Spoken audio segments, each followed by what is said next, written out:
सच्चिदानंद विग्रहं पूर्ण ब्रह्म परानंदम ईशं आनंद वल्लभम गोविंद देवं वतिनां वरिष्ठं लब्ध प्रतिष्ठं हरिभक्तिनिष्ठं ज्ञानेन्द्रगण्यं कृतभूरि पुण्यं विद्वद्वरेण्यं सततं स्मरामि।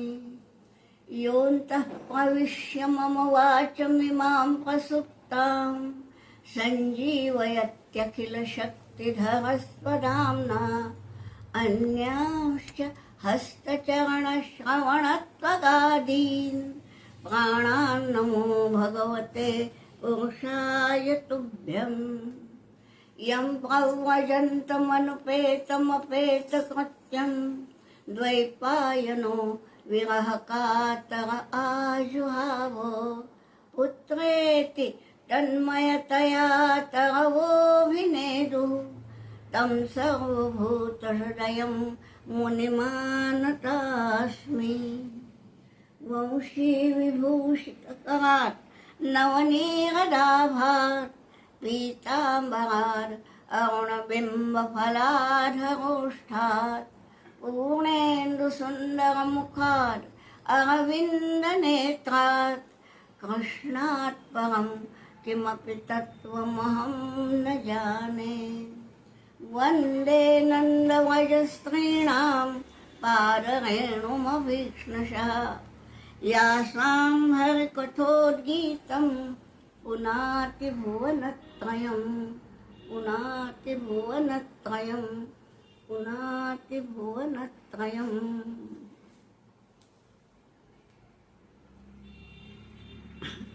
कल हमने देखा कि कैसे कन्हैया को दामोदर ये एक नाम मिला और कैसे उसने यमलार्जुन उद्धार यानी ये दोनों भाई नलकूबर और मणिग्रीव इनका उद्धार कैसे किया।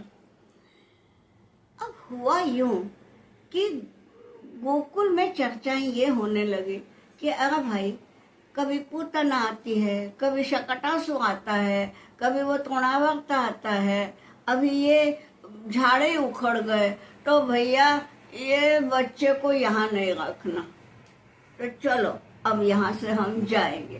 तो वो व्रज छोड़ के अब वृंदावन की ओर चले गए हैं। अभी से जो शुरू होंगे उनको हम वृंदावन लीला कहते हैं, क्योंकि अब जो जो भी होगा वृंदावन में होगा। अब इन्होंने भले ही सोचा कि व्रज में संकट आते हैं, अरे लेकिन वहां कंस बैठा है ना, तो जहां जहां ये जाएगा वहां वहां संकट को तो भेजेगा ही। पूतना को भेज के देख लिया, ये क्या अब देख लिया कि हाँ अब ये वृंदावन में गए हैं तो वहां पे भी वो तो भेजने ही वाला है। तो क्या हुआ, अब ये कन्हैया थोड़ा सा बड़ा हो गया है, थोड़ा सा बाहर घूमने लगा है, तो ये गोप वालों के साथ साथ वो भी बाहर जाता है। तो उनमें एक राक्षस को तो कंस ने भेजा, किसका रूप लेके, गाय के बछड़े का। अब होता ये है कि इतना बड़ा वो ग्वालवाड़ा है, तो एक बछड़ा अधिक हो गया तो पता नहीं चलता ना, बहुत सारे थे पता ही नहीं चला किसी को। तो ये बछड़े का रूप लेके ये आ गया, और ये आ गया किसी के भी ख्याल में नहीं आया। समझा कौन, बलराम, वत्सासुर नाम है, वत्स यानी बछड़ा। तो उसको ये किया, वो आया उसके पीछे कि हाँ हम यूं करेंगे और इसको गिराएंगे और बाद में उसके ऊपर नाचेंगे तो मर जाएगा, ये सोच के। लेकिन इसने क्या किया, उसी के पांव, बलराम है भाई, बलिष्ठ है, उसने पांव पकड़े, यूं यूं यूं यूं घुमाया उसको, और एक कपित्थ यानी जिसको हम कैथा कहते हैं, कपित्थ वृक्ष पर उसको ये कर दिया और इतना पीटा कि वो गतप्राण हो गया। माने एक जो कंस ने भेजा था उसका, और एक भेजा कि ये लोग जहाँ जाते हैं ना घूमने, ये बच्चे सब बगुले का रूप लेके, और इसीलिए इसका नाम बकासुर। वो वाला बकासुर नहीं जो महाभारत में मिलता है भीम के साथ, वो अलग है। ये इसने बक यानी बगुले का रूप लिया, इसलिए बकासुर। तो बहुत बड़ी चोंच थी उसकी, इतनी बड़ी कि अगर वो चोंच खोलता है यूं तो उसमें एक बच्चा निश्चित आएगा। तो वो चोंच खोल के ही बैठा है कि जो ही यहाँ कन्हैया आएगा मैं चोंच दबा लूंगा। ठीक है, उसका भी वध हो गया, ये इन्हीं लोगों ने किया। और ये बक यानी ये बगुला, ये कौन है? ये है पूतना का भाई। तो उसको अपनी बहन की वध का ये लेना है ना बदला, इसलिए आया था। उसके बाकी बलराम की तरफ ध्यान नहीं था, बाकी लोगों की तरफ ध्यान नहीं था, केवल कृष्ण को मैं ये कहूंगा, वो चोट यू कहूंगा तो मरेगा ये। उसको भी खत्म किया। अब ये हो रहा है, देखिए जो जो जिसको कंस भेजता है वो सब यूं होता है। अब एक को भेजा है, ये भी पूतना का ही भाई है। अब वो अब बहुत बौखलाया हुआ है कि मेरी बहन को भी मारा, मेरे भाई को भी मारा, अब तो मैं इसको खत्म करके ही रहूंगा। तो ये जो है उसका नाम भी बड़ा मजेदार है, अघासुर। अघ यानी क्या? अघ यानी पाप, इसीलिए तो हम नाम रखते हैं अनघा, कि भाई जिसमें पाप ना हो। तो ये अघ यानी पाप, ये अघासुर। अब इसने एक बड़ी विचित्र चाल चली। बोले ये दोनों बच्चे बड़े विचित्र हैं, नहीं आते न चंगुल में हमारे, फंसते नहीं ना। तो क्या किया, जहां पर ये दोनों जाते थे ना, दोनों यानी सभी ग्वाल, सभी छोटे छोटे ग्वाल जहां जहां जाते थे, तो वहां पे उसने बहुत बड़े अजगर का रूप लिया। कितना बड़ा कि सारे वनश्री उसके इसमें आ जाए। देखिए इतना बड़ा हो तो पता नहीं चलता, यानी उसने मुंह खोला, अजगर का रूप लिया। हाँ, अजगर यूं ही बड़ा होता है, लेकिन अजगर मुंह खोले तो हमें दिखता है। इसने कितना किया है कि धराधरोष्ठो जलदोत्तरोष्ठो, अधरोष्ठ, अधरोष्ठ यानी नीचे का, तो नीचे का जबड़ा धरा पे, जमीन पे, और उत्तरोष्ठ यानी ऊपर का जबड़ा उसमें, जलद, जलद यानी जल देने वाला मेघ, तो मेघों को छूगा, यानी इतना बड़ा रूप लिया कि ऊपर का जबड़ा मेघों को छू रहा है, बादलों को, और नीचे का जबड़ा जमीन पे है। तो ऐसे में पता नहीं चलता अंदर, तो हम बीच में है ना। और बड़ा सुंदर वन का ये कर दिया, सुंदर सुंदर झाड़ है, सुंदर सुंदर फूल लगे हैं, बड़ा लुभावना दृश्य।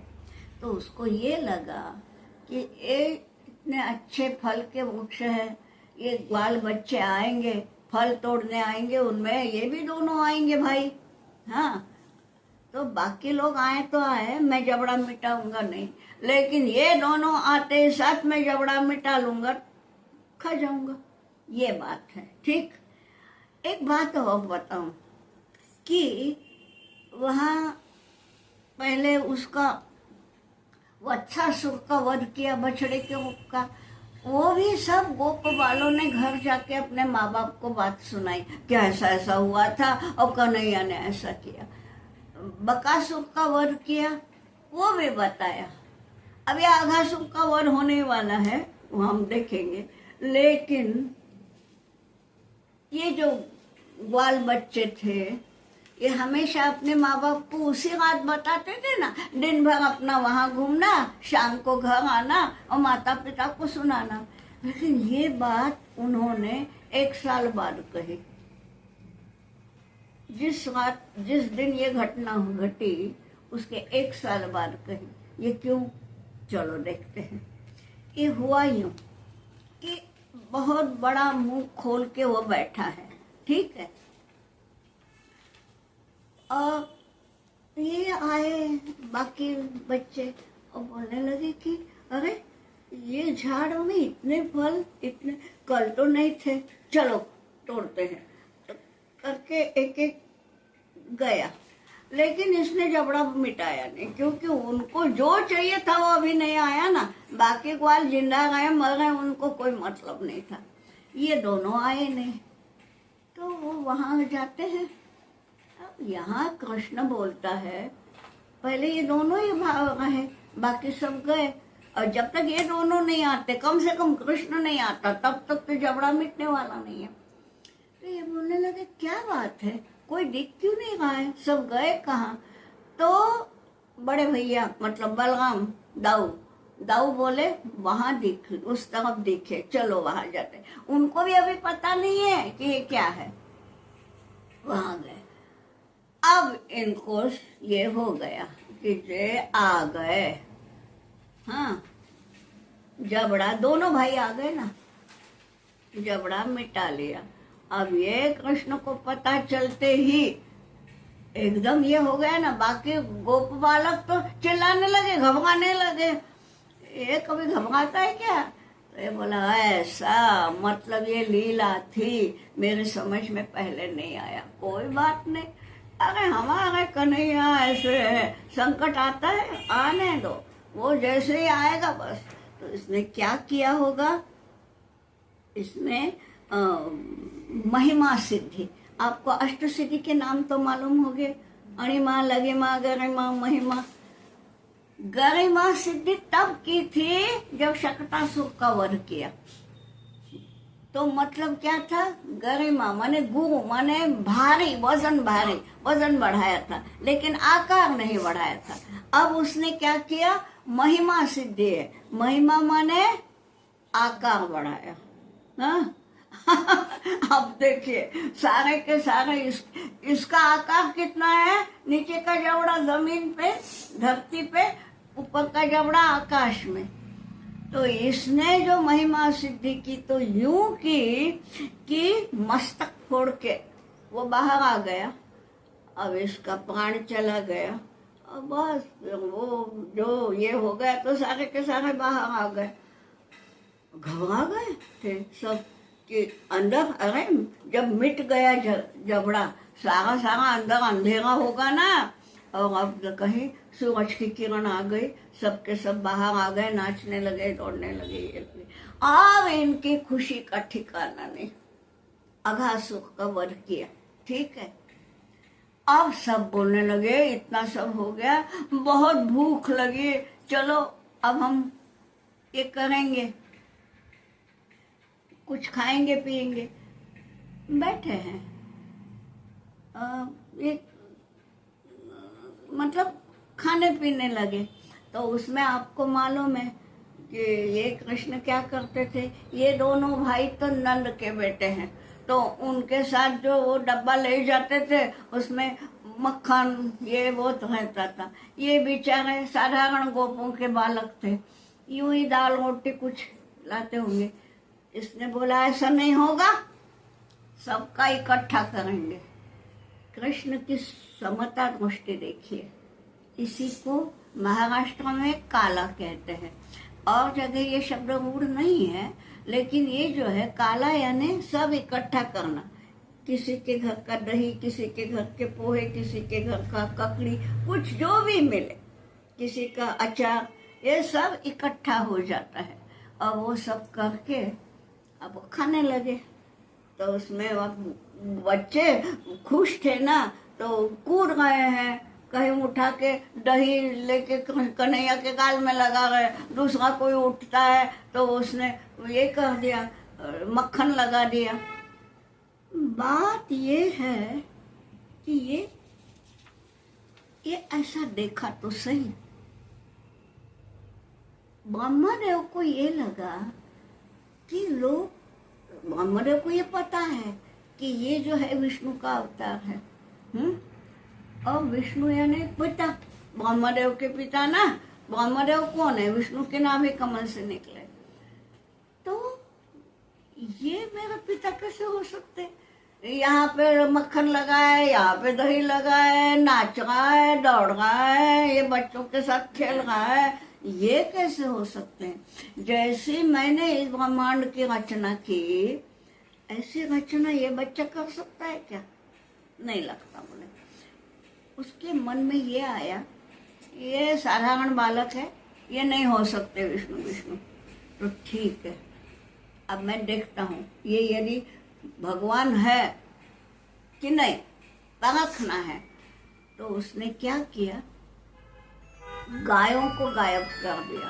अब ये जो है, ये होती है इसकी,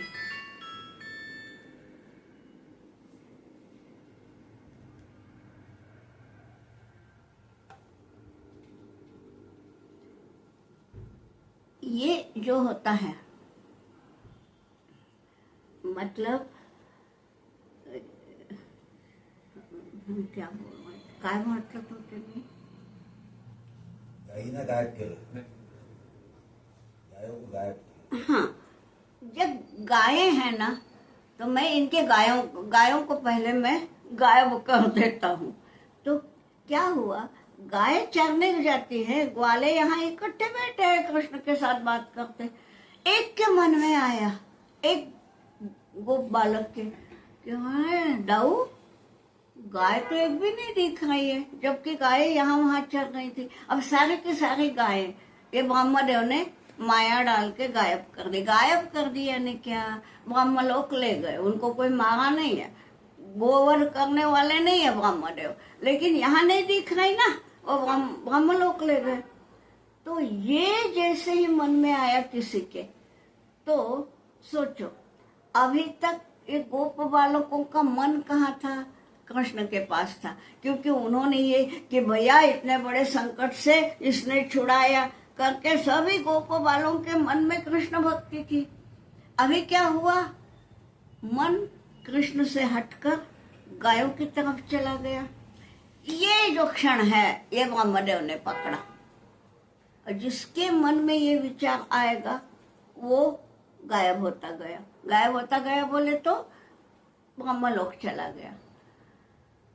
आखिर में ये दोनों भाई ही बचे। कृष्ण भगवान ने, इसने देख लिया शाम हो गई, एक भी गाय नहीं आ रही है, एक भी गोप नहीं आ रही है, तो यहाँ मुरली छेड़ रहे हैं, अगर लेकिन एक भी नहीं दिख रहा है, क्या है? फिर अंतर्ज्ञान से सब समझ में आ गया, ठीक है ऐसा है क्या? तो फिर अब घर तो जाना है, शाम हो गई, एक भी गाय नहीं है, एक भी गोप बाल नहीं है, वहां पे तो हाहाकार होगा, जिनके बच्चे हैं उनके माँ बाप को क्या। कृष्ण ने सारे के सारे रूप ले लिए, गाय भी वही, गायों के बछड़े भी वही, वो गोप बालक भी वही, और सब के सब वापस आ गए। वहां पे वृंदावन में कुछ पता ही नहीं चला कि कुछ यहाँ कुछ गायब हुआ है। वहां जो बछड़ा वहां से आया, अब गाय पहले क्या करती है, बछड़े को जीभ से चाटती है ना। आज वो गाय को, ये गाय कौन है, ऋषि हैं। आज वो गाय जो बछड़े को चाटती है, ब्रह्म समाधि लग गई। स्पर्श किसको किया, कृष्ण भगवान को किया ना।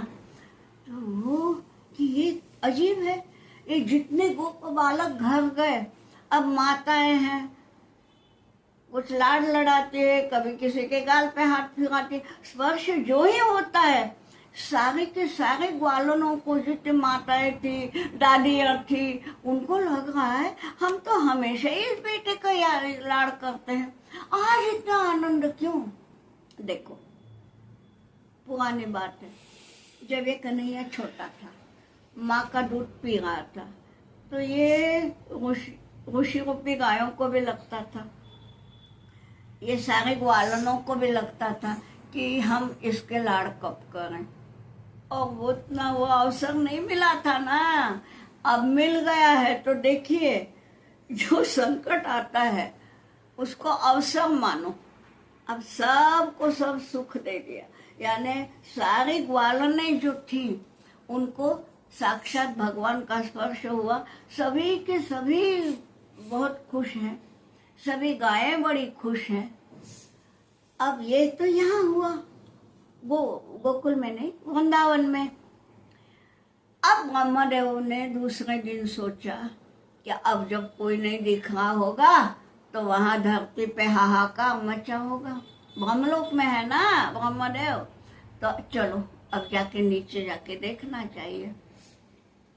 देखा तो यहाँ कोई फर्क ही नहीं है, सारा वृंदावन जो का त्यों है, कोई गायब हुआ ही नहीं है। अब ब्रह्मदेव को समझ में आ गया कि ये क्या है, लज्जित हो गया वो। अब वो याद करो चतुश्लोकी भागवत, तब ब्रह्मदेव को ये बतलाया गया था कि यथा महान्ति भूतानि भूतेषु चावचेषु च, ये जितने भी भूत तुम पैदा करोगे, ब्रह्मदेव को बतलाया था। तब सृष्टि निर्माण नहीं हुई थी कि इस सृष्टि में तुम जितने भी प्राणी, जितने भी भूत तुम तैयार करोगे, उन सब में चेतना के रूप में मैं रहूंगा। बोले ये तो पहले ही बता दिया था और मैं भूल गया, और अभी मैंने इतना बड़ा उत्पात किया तो कोई फर्क ही नहीं पड़ा इनमें।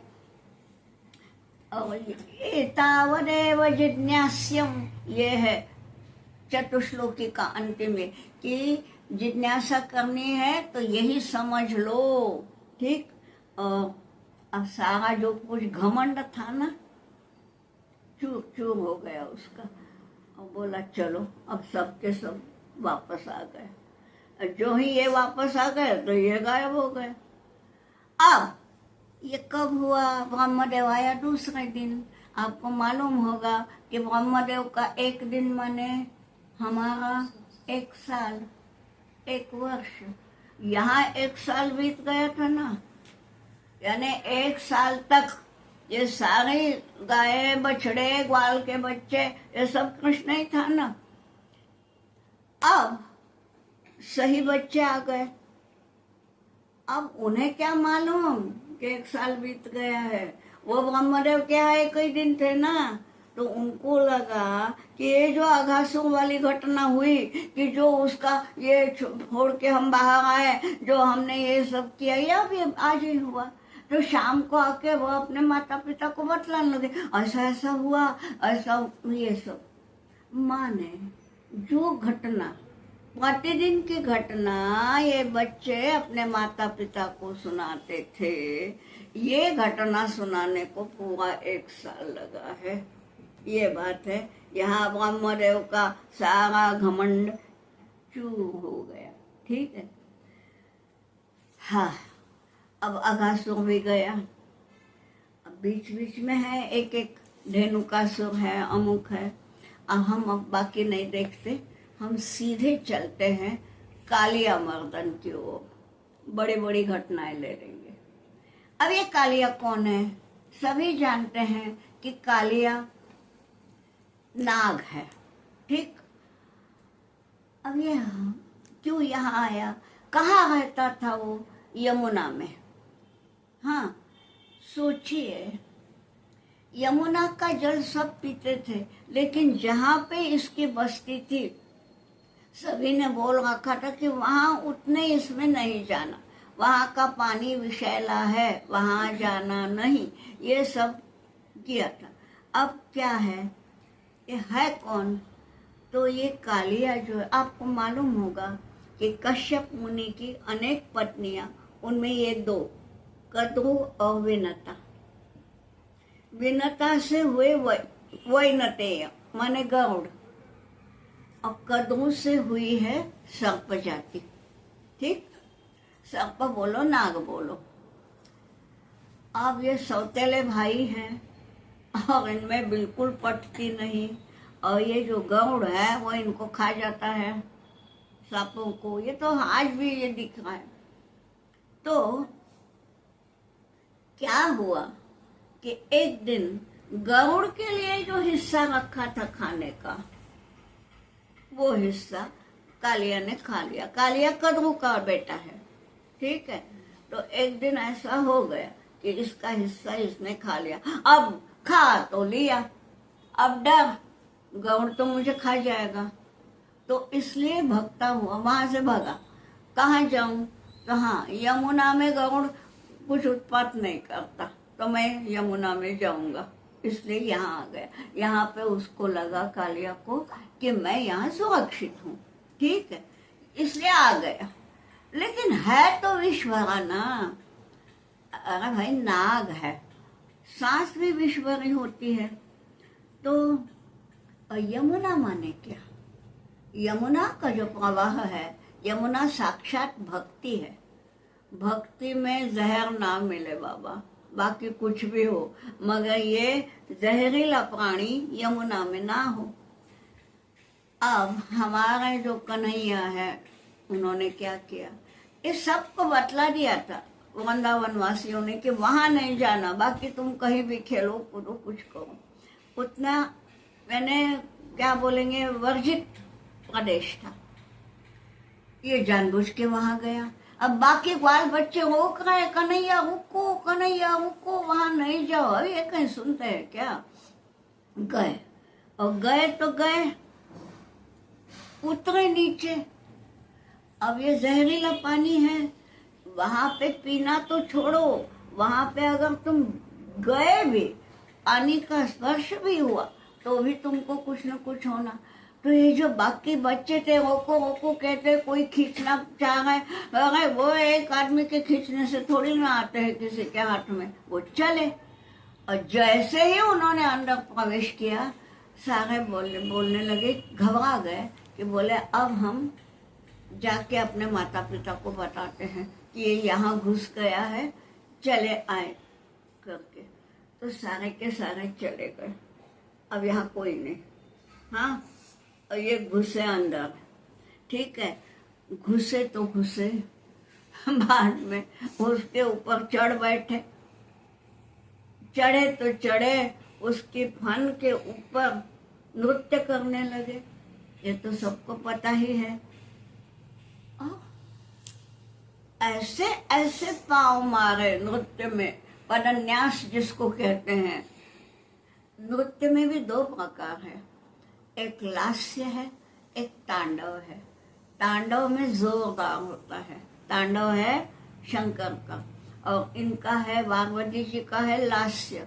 लेकिन कृष्ण में दोनों है। अभी यहाँ ऐसे ऐसे पांव डालने लगे कि यहाँ अब कहाँ है, कालिया के मस्तक पे, कि कालिया के मस्तक पे जैसे वज्रपात हो रहा है, एक एक पांव पड़ रहा है। कितना छोटा सा बच्चा, उनका वजन कितना होगा, पांव कितना होगा, छोटा सा, लेकिन वो जो स्पर्श होता था ऐसा कि कालिया घबरा गया, उसकी जान घबराने लगी।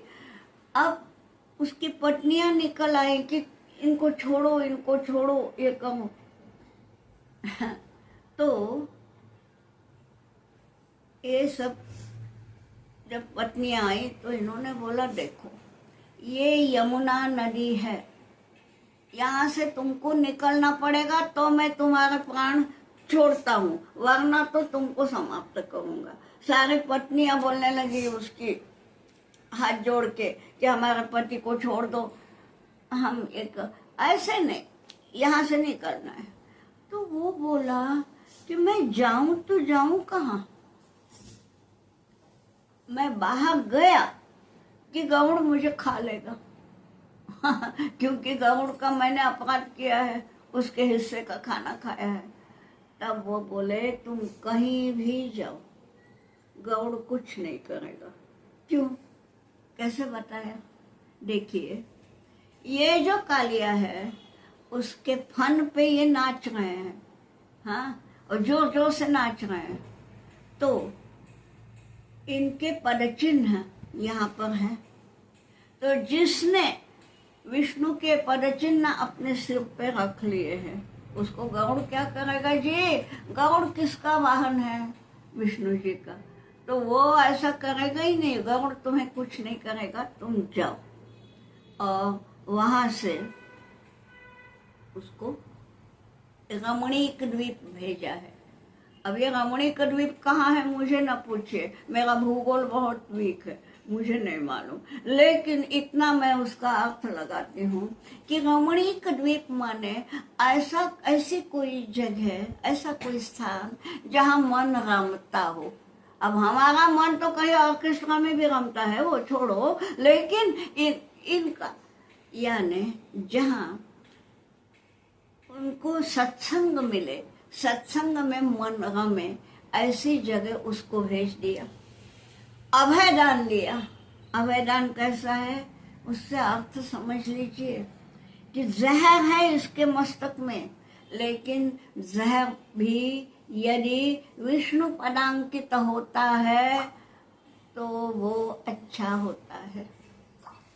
अब मेरा आप लोगों को एक प्रश्न है, कभी न कभी आप लोगों ने टॉनिक लिया होगा कोई न कोई, बचपन में बोलो आप अब मैं पूछूं क्या, उसमें थोड़ा सा अल्कोहल होता है कि नहीं होता है ना?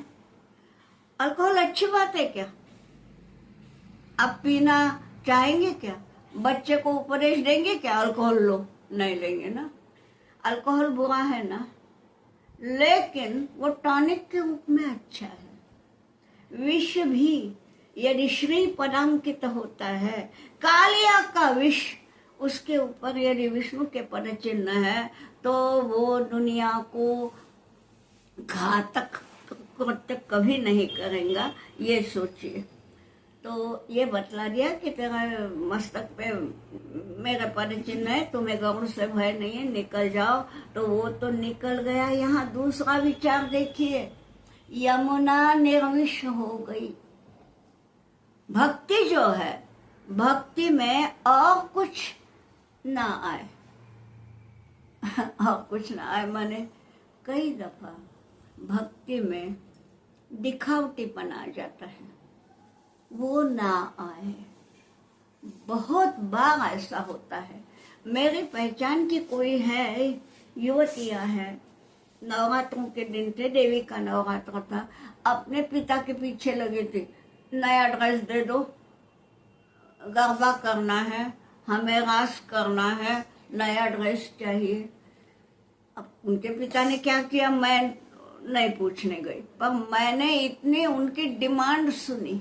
या नहीं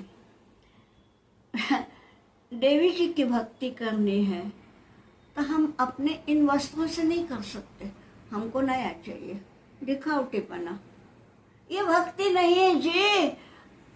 आप अच्छे हैं, अच्छे कपड़े पहनेंगे, मगर कोई गरीब है जिसके पास कपड़ा नहीं है, वो फटी साड़ी पहन के भी उससे यदि भक्ति करती है तो भी भगवान को वो मिलती है, ये समझना। ये है यमुना का निर्विष होना। भक्ति में दिखावटीपन का विष ना रहे, ये है। अच्छा ये छोड़िए, साधारण सी बात है, पर्यावरण का विचार है ना, जल शुद्धि। आज हम जिसके लिए इतना ये कर रहे हैं, ये जल शुद्धि का विचार इसमें है, पर्यावरण। भागवत में क्या नहीं है, मैं कहती हूँ गीता और भागवत वो है जीवन का सार है। जीवन कैसे बिताना ये बताने वाले ये दो ग्रंथ है। देखिए तो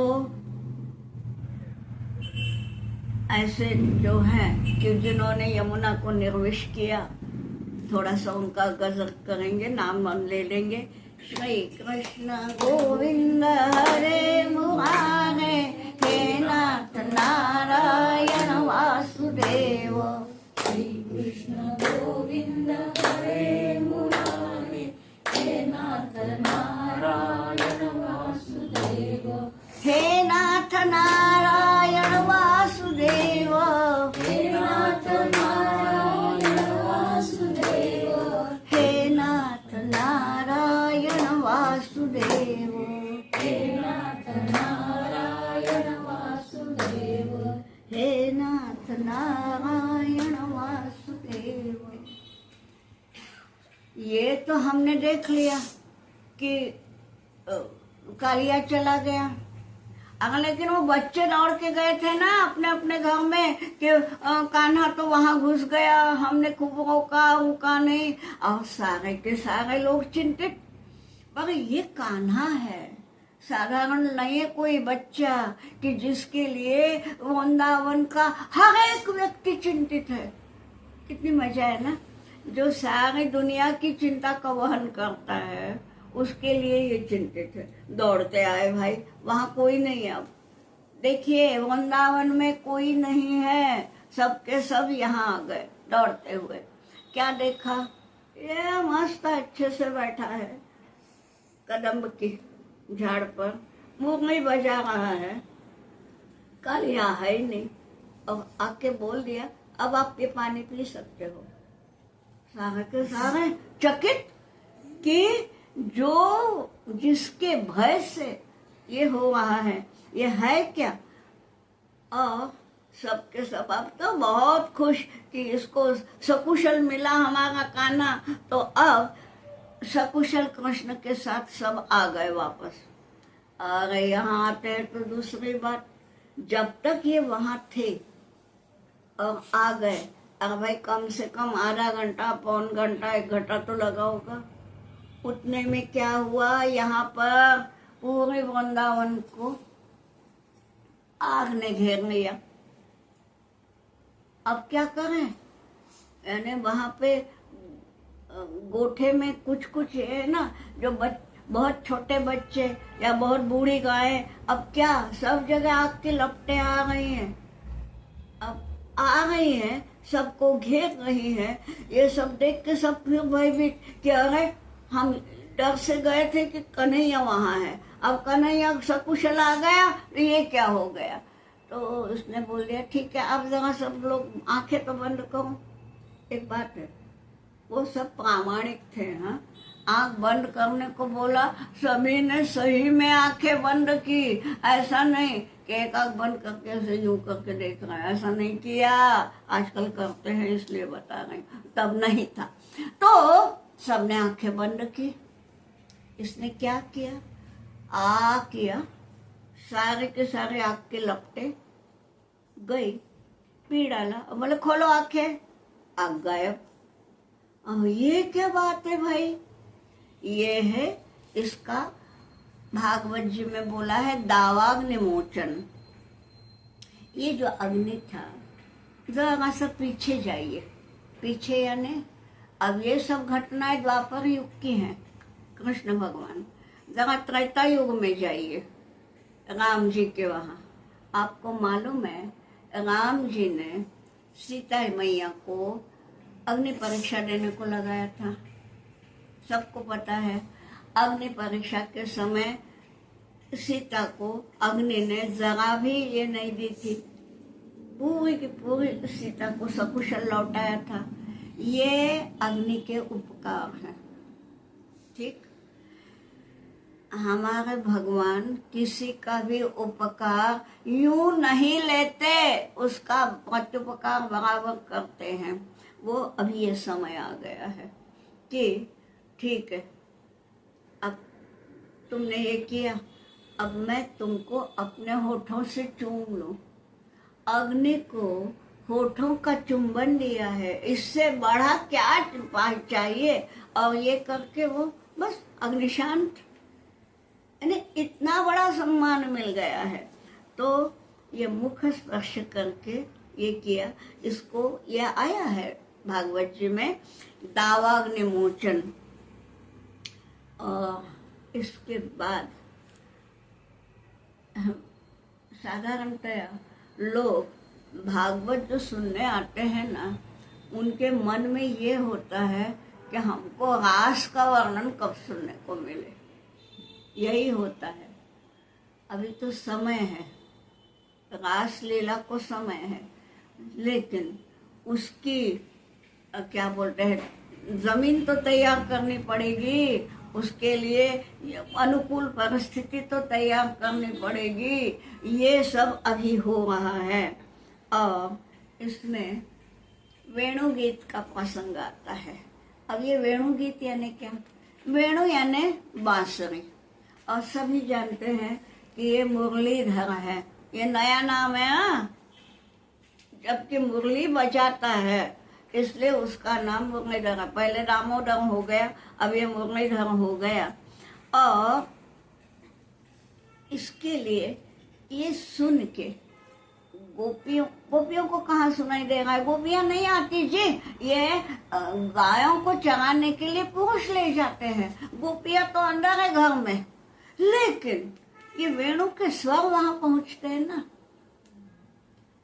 स्वर आते हैं, सामने कन्हैया दिखता नहीं है, तो उनके मन में जो उठते हैं ये विचार वेणु गीत में है। एक जन बोलती है कि अरे उस जंगल में जो हिरनियां होंगी ना, कितनी भाग्यवान होंगी। क्यों? कि वो ये बजाने वाले कन्हैया को देख सकती हैं। हिरनी की आंखें देखिए क्या बड़ी सुंदर आंखें होती है, तो अब उनके बड़ी बड़ी आंखों का उनको पूरा पूरा फल मिलता है कि उन बड़ी बड़ी आंखों से वो कन्हैया को देखती हैं।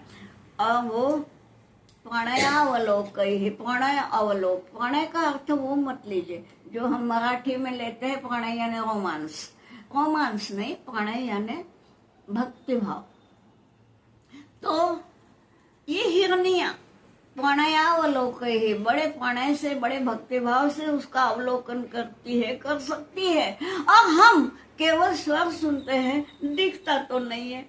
वो हिरनिया कितनी भाग्यवान। दूसरी गोपी जो बोलती है, ये तो मैं आपको अर्थ बता रही हूँ, ये सारे के सारे श्लोक हैं भागवत में। एक जन बोलती है कि अरे वहां पर उसके सिर पे जो बादल मंडरा रहे होंगे, वो बादल कितने भाग्यशाली हैं, क्योंकि वो आतपत्रम, वो उसको छांव करते हैं कि हमारे कन्हैया को ज्यादा धूप ना लगे। कहीं यदि बरसात होती है तो हमारा कन्हैया उसको बारिश ना हो, बारिश के लिए छाता होता है। यहाँ तो ये मेघ है, मेघ खुद ही बारिश करते हैं, परंतु ये क्या करते हैं, अभी उसके ऊपर आ गए हैं, मतलब सूरज को ढक दिया है। सूरज को क्यों ढक दिया? इसलिए कि हमारे कन्हैया को धूप ना लगे। तो जो जिनको कन्हैया का छत्र बनने का सौभाग्य मिला वो कितने अच्छे हैं ना। और हम लोग को घर के ही कामों से फुर्सत नहीं, वो तो घर में बैठी है, कोई दही मत्ती होगी, कोई कुछ करती होगी, कोई कुछ करती होगी। हमें तो घर में ही रहना है। ये कितने अच्छे हैं, ये सब वो वेणु गीत में आते हैं।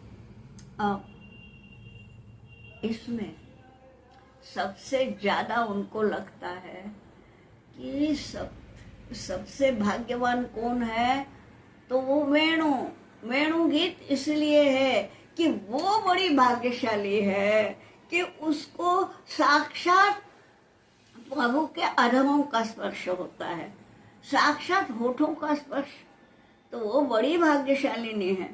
हाँ, अब इस पर आपने शायद सभी ने सुना होगा, ऐसा मैं नहीं सोचती, कई लोगों ने तो सुना होगा।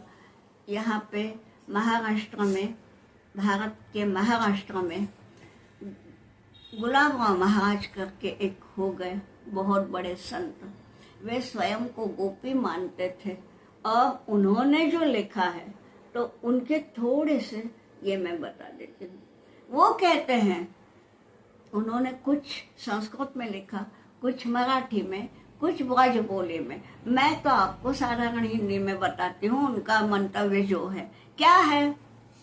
उन्होंने कहा है कि ये जो मुरली है ना, मुरली एक पग ठाड़ी रही रही है। मुरली माने क्या? ये बांसुरी होती है, बांसुरी यानी बांस की बनी हुई। आजकल धातु की बनी मिलती है, वो नहीं, बांसुरी यानी बांस की बनी हुई। तो बांस कैसा होता है आपको तो मालूम है। बांस का झाड़ तो नहीं बोल सकते, पर वो बांस वनस्पति तो देखी होगी। अंदर से पोली है। देखिए, हम अंदर कुछ ना रखे तभी भक्ति भाव आ सकता है। अरे हम होते ही नहीं ना अंदर से रिक्त, होते ही नहीं। कुछ न कुछ हमारे मन में है, कुछ तो भी बुद्धि में है, कोई विचार है, कोई विकार भी है। मैं ये नहीं बोलती आप लोग विकारी हैं, पर कभी कभी होता ही है। तो हम पूर्णतया रिक्त तो होते ही नहीं ना। यहाँ बोलिए ये मुरली कैसी है, अंदर से बिल्कुल खोली खोखली, पूरी तरह से पोली है वो। फिर एकांत में मौन है ना। अकेली जब है, कोई जब उसमें उंगली नहीं रखता तो वो कुछ नहीं बोलती, वो मौन है। माने देखिए, मन निर्विचार कर दिया, हाँ, मन को निर्मन कर दिया, बुद्धि को निर्विचार कर दिया, निर्विकार कर दिया और मौन साध लिया। ये सब वो करती है ना एकांत में। और जब सुर सुनाती है, कैसे सुनाएगी? जो स्वामी को चाहिए वो, स्वामी जहां उंगली रखेगा वही सुर निकलेगा। ये खुद नहीं ये करती। देखिए कितनी बड़ी बात है। तो मुरली, और ये मुरली जो है ये अभी तो बांसुरी के रूप में है, लेकिन पहले तो वो बांस थी ना। अब बांस का झाड़ देखा है क्या आप लोगों में से? सभी ने देखा होगा ऐसा मैं नहीं सोचती, पर कुछ लोगों ने तो देखा होगा। तो वो धूप में हो, छांव में हो, अकेला होता है, एक ही बांस ऊपर जाता है ना। तो एक पग ठाड़ी रह रही, यानी ये तपस्या करती है, वो एक पग में खड़ी है, ये बताए। ये गुलाब राम महाराज के शब्द है। मुरली एक पग ठाड़ी रही, तप करी सब तनु जारी। तप किया, धूप सहन की, बारिश सहन की, लेकिन अपने एक पग पे रहने का व्रत नहीं छोड़ा। सब तनु जारी, पूरा तन को जला डाला, मने धूप में रखा। और तब ही यदुपति अधर लगा हुआ था। तब कहीं जाके यदुपति उसको पास में लेते हैं, अधर में लेते हैं। यानी उनको यदुपति के अधर का स्पर्श केवल उनकी इससे मिलता है। और गावत छन छन सकल बिसारी, और वो वही छेड़ेंगी जो यदुपति चाहेंगे। अपना कोई सुर नहीं, अपना कुछ नहीं। ऐसी ये मुरली होती है।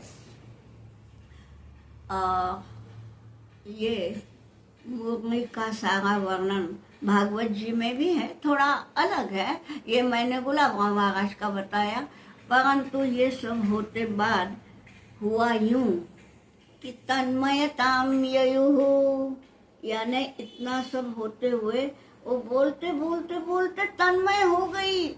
हाथ में क्या क्या मालूम, कोई रोटी बेलती होगी हाथ में यूं ही है, कोई शायद मक्खन निकालते होंगे उसके हाथ में यूं ही है।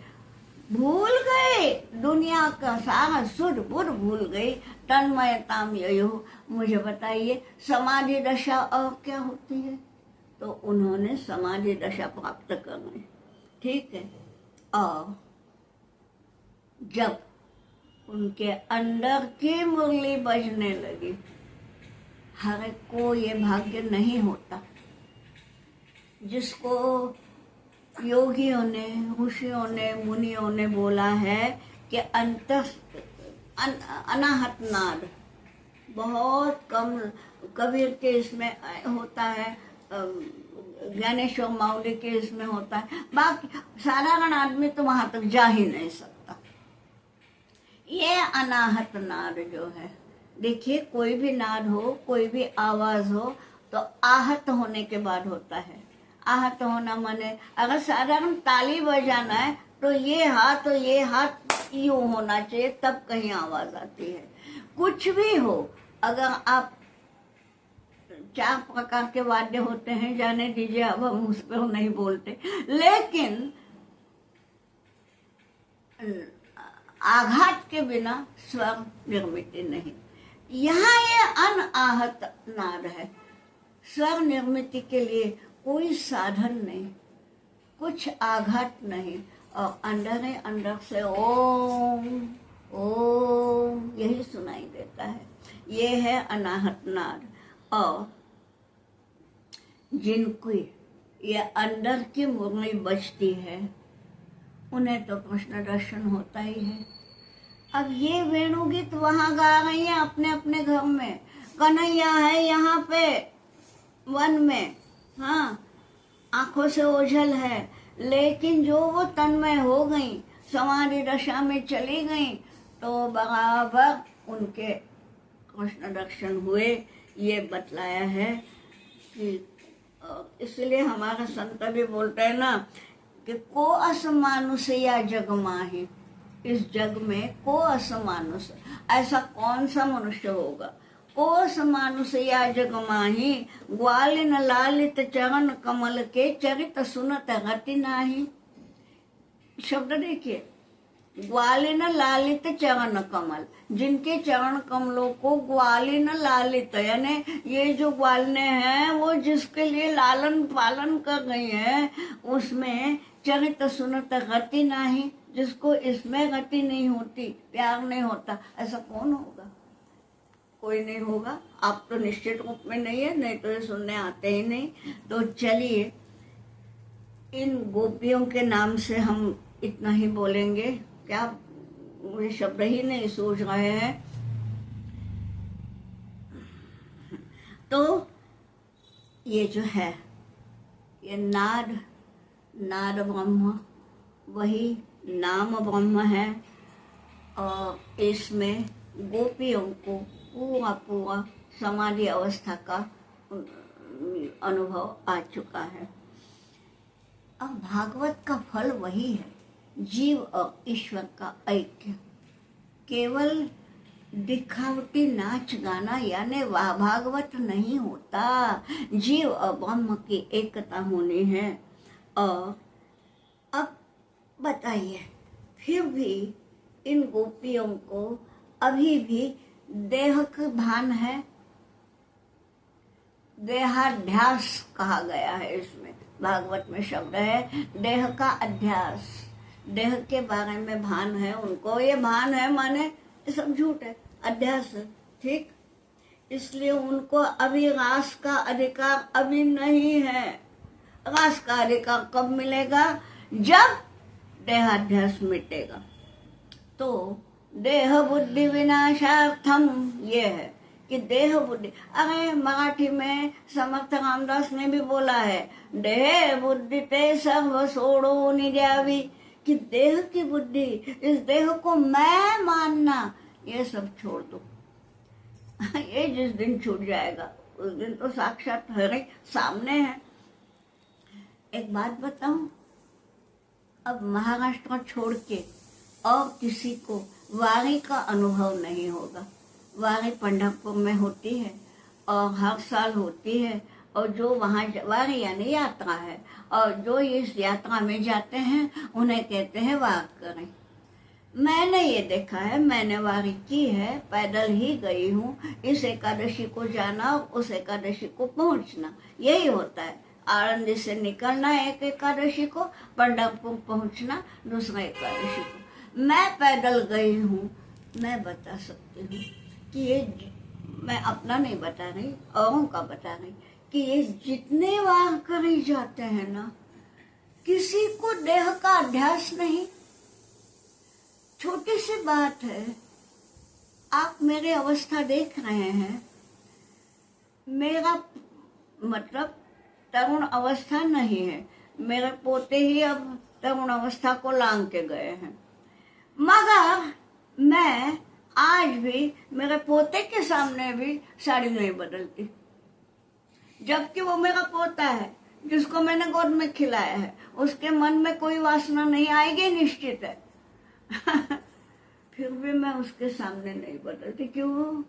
देह को नहीं भूलती ना, मेरी देह उसके नजर में आएगी, है कि नहीं। मतलब हमारे लोगों को नहीं है, लेकिन ये वारी में मैंने देखा, सवेरे 4 बजे निकलना है, सबका नहाना होता ही है ऐसा नहीं।